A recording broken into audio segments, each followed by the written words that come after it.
My name is Joel. I'm one of the pastors of Rock Haven. Primarily, I'm in Granite, but I get to come out here and see all of you guys, and it's been such a treat to continually get to talk and see you guys around town. Thank you for not ignoring me in the Montevideo Walmart when I see you.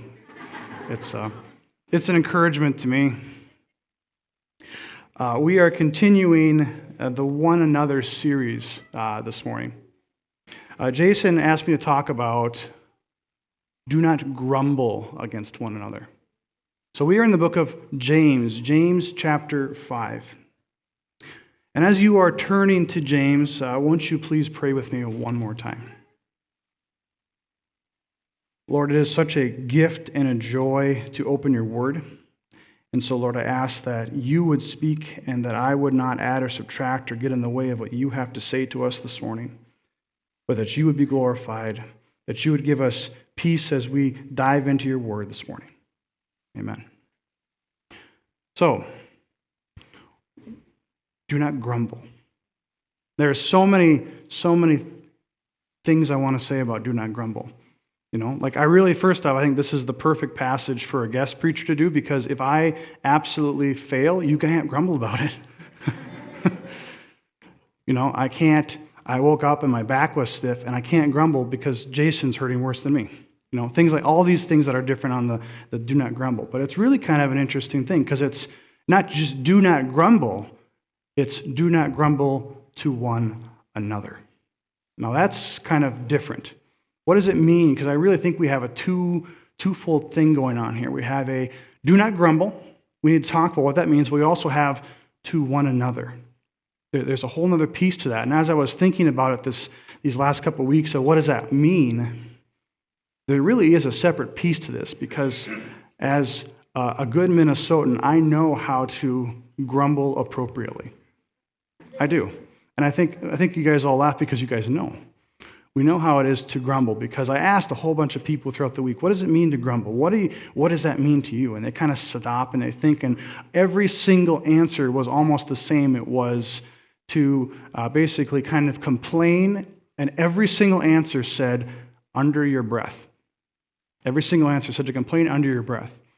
And I'm starting to think, well, that's kind of how I assumed the term would mean, but how do you grumble to one another if you're just doing it kind of under your breath? So I think there's a deeper issue going on here. I think there's a deeper issue of getting out of who we are in ourselves, in our hearts, as we walk the Christian life. So really, what I almost want to get at today is why we don't grumble, but also why do we do things to one another at all? Why do we do things at all? Because it's like, well, because Pastor Jason said I was supposed to do that, so I'm going to do it. Okay, but is that a reason why we should do something? Well, I'm doing it because that's what you're supposed to do. Okay, that's how I grew up. Okay, Mom, we're getting at a deeper issue. Why do we do things to one another? Why? Well, Joel, why do you come here all the time and you always ask us the whys? Okay, let me give you a parable that is it's based on a true story of my kids. Okay, and I do say based. Okay, a couple weeks ago, we went up for the 4th of July, and we were on the pontoon, and we went out in the middle of the lake because it's the side is kind of seaweedy. We went out there, and we had a great time. It was a perfect day out, and I've got 3 kids, okay, and they all have different ways of approaching the water. And we're out there, and it's deep water. You can't touch the bottom. I mean, not like hundreds of feet, but just I can't touch, but we're getting close, right? And we eat, and we all want to jump in the water afterwards. Okay, so I have one child who ate that hot dog as fast as he possibly could without choking, and then they wanted to run and to jump in the water as fast as they possibly can. Okay, they're the one that you think of right away, the one that you have to make sure that they are like the life jacket's on, that they're actually wearing a bathing suit, things like that. Okay, that's the one. That's the type of person. All about it. Get in there, launch into the water, immediately comfortable, loving every second of it. Perfect. Absolutely great. Fantastic. Okay. Next one is really likes the idea of swimming. Really likes the idea of swimming and really likes the idea of being excited about swimming. okay? But is very quick to make sure that they have the goggles, that they have the life jacket, that they have everything set in, and then they will get to the ladder, and they'll get down there like this, and they'll look around, right? Making sure everyone can see them, and they slowly get in the water. And I mean very slowly get in the water. And they'll sit there, and they'll hang on to the ladder, and they'll float. And then they'll be like, Dad, watch this. And then they'll do this. They'll go and grab the other ladder. You see me swimming? Yep. Yep, I do. And I have another one who absolutely, hey, should we get your swimsuit on? No. Are you sure? No. Well, you don't have a choice. No. So they go on that fully clothed. Okay, and that's the way it is. Okay, so this is a parable because this is based on true events. I'm exaggerating a little bit, but not much. This is how we are as Christians sometimes with why do we do the things that we do. Okay, I think all of us desire in the depths of our hearts to be like the first, the one who's all in, who is excited, who is seeing opportunities to do things to one another, to love one another, to care for one another, to do not grumble to one another. And we're so quick to be like, yep, that's where I want to be. I want to be the one that has absolute joy in doing things to one another. Well, how do we get that? Well, we're going to get there. But I think most of us in the Christian church are like the second child, we're doing it because we are in favor of the idea of doing it. I know that I'm supposed to do something to one another. I know that I'm not supposed to grumble. I know that I'm supposed to love. I know that I'm supposed to serve. I know that I'm supposed to care. Insert any other one other that you've talked about. But we really like the idea more, and we slowly get in, and we kind of just hang out there, and we kind of just, now what? I'm doing what I'm supposed to do, and why don't I feel different? Why hasn't my heart changed? Why am I, if we're truly honest, we step back and look at ourselves and we're going, why is this the same thing that I did it, now why don't I feel any different? And then we try something maybe a little crazy, and we do one of these, right? It's nearly not that crazy. And we're sitting here and we're like, okay, I did something, I'm here, I'm trying. Why is my heart still restless? Why don't I have this, if we're honest, I think, why don't I have this desire to do the things that to one another? I know I'm supposed to do it, but I don't necessarily want to do it. I think that's what all this is getting at. And that's where I really want to kind of jump in a little bit today with James. So if you're in James, find chapter 5. We're going to start in verse 7. And we'll circle back to this parable again later. But it says, in verse 7, we're going to read 7 through 11. Be patient, therefore, brothers, until the coming of the Lord. See how the farmer waits for precious fruit of the earth, being patient about it until he receives the early and the late rains. Also, be patient. Establish your hearts, for the coming of the Lord is at hand. Do not grumble against one another, brothers, so that you may not be judged. Behold, the judge is standing at the door. As an example of suffering and patience, brothers, take the prophets who spoke in the name of the Lord. Behold, we consider those blessed who remain steadfast.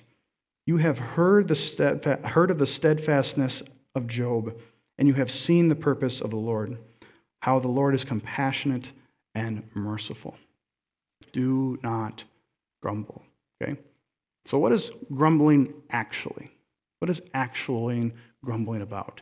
Is it just muttering? Is it just something that we say and kind of just do it under our breath, hoping that no one will hear us? Or in a more common thing today, I would say some of us are quick to grumble if you watch online. You know, we're quick to grumble online with comments or things like that because no one else can see us. Or we grumble just I think more so in our attitudes, in our, I'm going to call it a heart posture, the posture of our hearts. That's what causes grumbling. Because what I think grumbling is, it is the external outpouring of the eternal reality of our hearts that is caused by our current uncomfortable situation. So the external outpouring of the internal status of our hearts based or prompted by the current uncomfortable situation that we're in. Maybe it's 94 degrees with 95% humidity, like yesterday or today. I'm quick to get out there, and all of a sudden I realize that my mood is being a little bit more not fun. I'm a little bit less if someone came up and said, "Can I borrow money?" I'm probably going to say no, just because I'm hot and uncomfortable. Okay, that's a very light-hearted example. But this comes from kind of different things. What's going on here? One is am I? Where is my heart? What do I really want? What do I really desire? Because what is inside of us is what comes out of us. Sometimes we miss that in the world. So often we're quick to say, I grew up in the church and I know what to say. I know how to act. I even know how to act appropriately, like I need to repent. I know how to act appropriately repentant. I know how to act in a certain way and say certain things. I'm really good at acting like a good Christian. I've learned that. I've been in the church long enough. But that's not enough. That's not right. Because what's really going on in our hearts is what comes inside of us. What we put into our body is what comes out. That's just a matter of fact. That's just how life happens. There's no magic machine in my body where if I'm putting in garbage, it's going to spill out something that's not garbage. It just doesn't work like that. There's a guy I like to read. His name is N.T. Wright. He tells a story, another parable, about where he's helping. Imagine you're helping someone at a party and you're helping them serve drinks, okay? And you have a big platter, a big round thing, and you get all the glasses, and he fills all of them up to the very top. And you guys know, like, where it's got the bowl on top, like it's super, super full, right? And he puts it up, and he's really careful. I was a waiter for like 6 months, so like I can do it, right? You're like, and you walk out there, and you're going slow. What's the worst thing that could possibly happen? Someone would bump you. Not just like straight up tackle you. They're just going, oh, and they, oops, sorry, and they bumped you. And you just do one of these. What happens to all the liquid inside the glass? It splashes out. That's what happens. It's the same thing as Christians. What we put in ourselves comes out when we are bumped in the world. And I cannot say any time, I can't think of any period or length that is a significant amount of time where I haven't been bumped, or I haven't been pushed, or I haven't had the water splash out, or what's inside of me come out. That is what makes us grumble. That's what makes our hearts do something negative. That's what makes our disposition, our heart posture, is not because it's, the situation is just so bad, it's making me in a bad mood. Now, that can be a part of it, but that is the bump. That is not causing the mood. That's the bump. You see what I'm saying? The grumbling doesn't come about because of situations. The grumbling comes about because deep within my heart, there's something that is unsatisfied. Deep within my heart, there is something that I don't desire correctly. Deep within my heart, there's something that I want that's not right. Now, it's not big. I'm not saying we're all this horrible people, but I'm just saying we are all people in need of constant redemption, aren't we? And that's a good news. That's a great news thing, that we're all people constantly growing in who we are. And sometimes the grumbling is silly and insignificant. Sometimes the grumbling is more significant. But who we are, that's what the grumbling is. So here's why James, in this passage, talks a lot about patience. He's going to use, grumbling is kind of the center here, but he's going to use two other words. He's going to talk about patience, and the other word he's going to use is steadfastness. Okay? So verse 7 says, be patient until the coming of the Lord. Be patient, okay? I'm trying to be patient. I really am. I'm trying to be patient, God. But I feel like we have these conversations where it's like, just Jesus, you know what would be great is if you could just come back tomorrow. It would be so much nicer. I just can't wait. I'm just trying to make it, Jesus, until you survive. Now that seems like an admirable thing, but I think at the heart of that is a little bit of grumbling, because it's not getting at the purpose of why we are here. We're here as Christians in this world to show the world that they need Christ. And when we sit here and say, I just can't wait for you to come back. Now, I have that desire too. I would love for Jesus to come back. But until that moment, that is not an excuse for me to not love and do not grumble and to not do to one another. That is not an excuse to do that. Because James is saying, be patient until the coming of the Lord. Now, that word, the coming of the Lord, is a Greek word. It's a fancy word. And what it talks about is a specific type of coming. It's a specific type of coming where it's the royal ambassador or the royal king would come back. So imagine a city has just, your army has gone out, they have conquered, and the messenger has come ahead and they've said, hey, in 10 hours, the king and his whole army is coming back victorious. Would we not get the city ready? Would we not get the banners out? Would we not have the feast? Would we not be excited because the Lord is coming? That's what that type of word means. It's not just be patient, just keep your head down, just try to survive until Jesus comes. No, he's saying, let us prepare because the king is coming and victory has already been won. And that kind of shifts our perspective, doesn't it? Kind of changes things because it's not about surviving the world as a Christian and hopefully the world doesn't go crazy before then. It's now as an ambassador of Christ who has already assured the victory, we get to welcome back the Lord, and our goal is to try to take as many people, as many one another's with us as we possibly can. And this is why I tell the story at the beginning. What type of person are we? Are we clinging to a ladder? I'm trying. Or are we, no? Or are we with the joy of, I'm jumping in. I'm jumping in. Because really what this is getting at, like I said, is the heart posture of do not grumble. And how do we shift that? How do we change that? Well, it's built in trust. This is where he goes next. See how the farmer waits for the precious fruit of the earth, being patient about it until it receives the early and the late rains. Okay? Now, I'm not a farmer, but I understand essentially what farmers do, right? Okay? Charlie can correct me later if he wants to. But essentially, there's things that you can control and things that we cannot control, right? That's just life. Now, what is not good for us and what causes grumbling is when we try to control things that we can't control. That's just what happens. Things are out of our grasp. Things are out of our reach. It's all of a sudden, it's like, well, I can't control it, but I'm going to try to. And often that manifests in our life as things called worry and anxiety, when we try to control things that we can't control. Well, why does that cause us worry? Why does that cause us anxiety? Well, I would say because as a person who wrestles with anxiety, it's because my lack of trust in God isn't really there. I know I'm supposed to trust God. I know how I'm supposed to. I read there that I'm not supposed to worry, but I still want to try to control the things that I can't. And when I try to control the things that I can't, I'm really saying to God that, God, I will take care of this until I absolutely, desperately need you. So what is the response of that? We either grumble or God says, let me get you to a point where you know you need to trust me. Right? This is trust.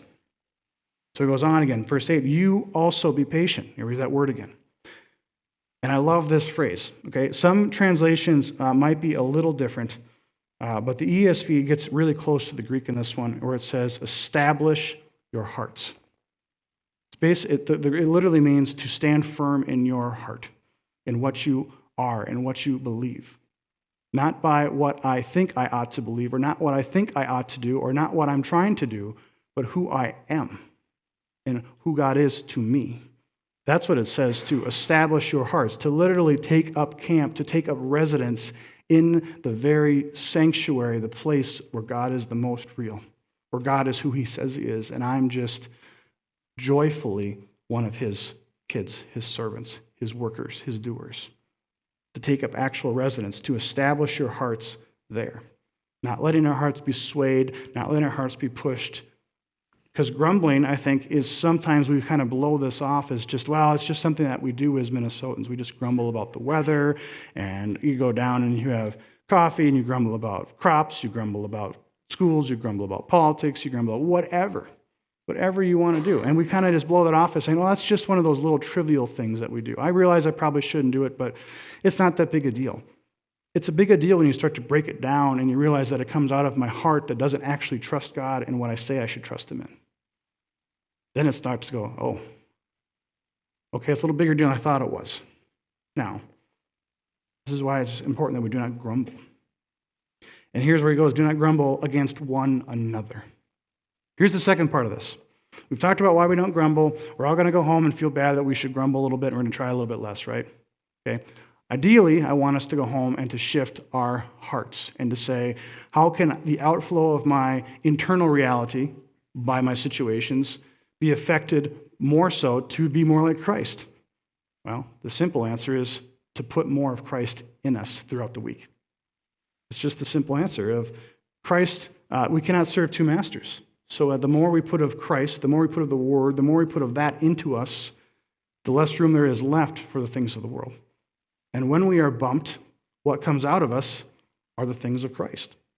That's just it. If you think about the most steady person you can imagine, if you just imagine someone who is just not bumped by life. If they are, they just kind of they're just this. This is the steadfast part. They're just constant. I would wager that person is pretty well established in their reading. They're pretty well established in Christ. They're pretty well established in their spiritual journey. And they're probably a little bit older because they've just learned that this is just how life goes. And they're probably also a pretty positive person if you think about it. Now, this is not just a sermon on think positive. This is a sermon on I want you to orient your hearts towards Christ. Because positive thinking is part of it, but positive thinking comes out of the hope that we have in Jesus. And nothing else compares to that. Because it says, do not grumble to one another. Here's the one another part. Okay, we kind of address the why to one another. Why do we do things to one another? But also the do not grumble to one another.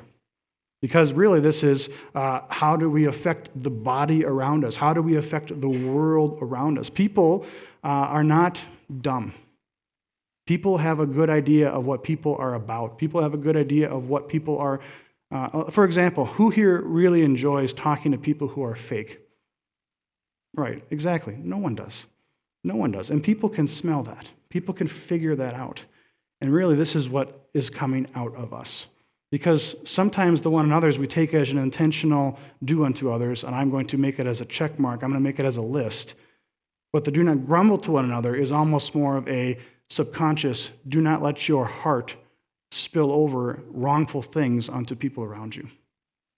Do not affect the world in a negative way. Do not let your negative view, do not let your view that the world is dying, you see how that can slowly leak out? You maybe guys think of a person who's, or not just a specific person, but think of an instance where you've been around a person and their attitude has affected your attitude. That's the same principle. Do not grumble is don't grumble the negativity. Do not grumble the anxiety. Do not grumble that. And now I'm not saying to bottle it up and never talk about it. But I'm saying do not let it seep out into the world in a toxic way. But bring it to someone and say, help me carry this. You see the difference there? I don't want us to separate out and just, because sometimes as Minnesotans, we're really good at bottling things up and not talking about it. And that's not good either. Okay? As an example, this is verse 10. Of suffering and patience, take the prophets who spoke in the name of the Lord. If you look back and read the prophets, they had some pretty hard lives, pretty difficult lives. And some of them were just, I don't want to do this, I don't want to do this, I don't want to do this, but they did it anyways. Patience, trust, establishment. Behold, we consider the blessed man who remains steadfast. Okay? Who's steadfast is blessed. And who's the example they use? Job. Job is not a guy who I would necessarily be like, I want my life to be like Job's. It's a difficult life. But yet, the steadfastness of Job throughout all 42 chapters of Job does not curse God. His friends are telling him, turn and curse God, turn and curse God, turn and do it. Your heart has been obviously done something wrong. Obviously, this is it. Continue to just, Job is literally the book of do not grumble because he has every opportunity in his life to grumble. And he says, no, God's obviously doing something. I'm going to trust him. That's incredible. That's incredible to see all the things that he went through. And at the very end, to God address him and to say, and all throughout the book, he goes, I am your Redeemer. And in the midst of all of this thing, in Job 19, he says, and in my flesh I will see God again, even in the hope of his body breaking down and being decayed and to death, he still says, in the face of death, I will still see God. That's the passage I read at internments, because it's the hope that we hang on to, that in the midst of anything in this life, nothing compares to the power that God has in Christ, that God has through us, that God has done in us, that God to transform us. So maybe you're wondering, what about the third child, the one who said no? Okay, it was about 10 minutes in, and we're having fun, and all of a sudden I look up, and here he is, fully clothed, with a life jacket on, coming down the ladder. Okay, a little scared, a little nervous, and he gets in the water. And he goes out, doesn't hang on the ladder, goes out, and he's a little nervous and a little scared. But all of a sudden I look around and I'm like, you having fun? He goes, yeah. He discovered the joy of it. He discovered the joy of it. Was he scared? Was he uncomfortable? Yeah. Because that's, honestly, I think, I'm the guest preacher, I can say this. That's what my job is to do, is to make you a little uncomfortable. To make you guys go out and do something that you need to do to grow.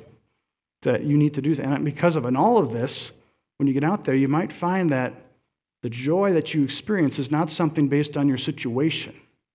It's based on the internal reality of a heart found in Jesus. So a lot of this has to do with contentment. Are you content in Christ, or are you merely interested in Christ? Eric Raymond is a pastor. He says this: contentment is far more powerful than just a change of circumstances.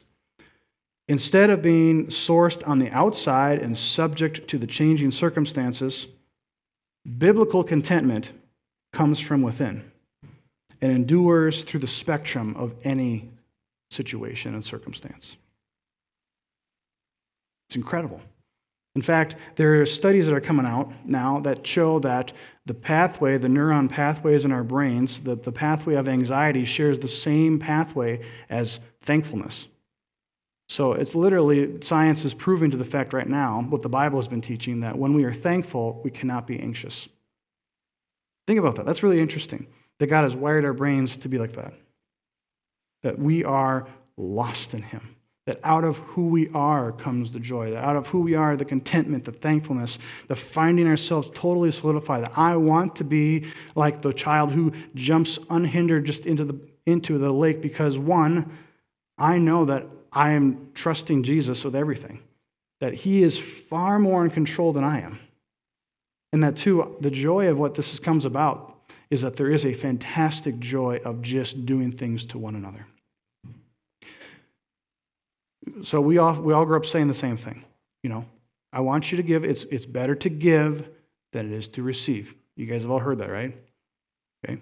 I got like 3 nods. We're good. We're close. I know. I'm almost done. Don't worry. It's better to give than to receive. Okay. Why is that true? Why is that true?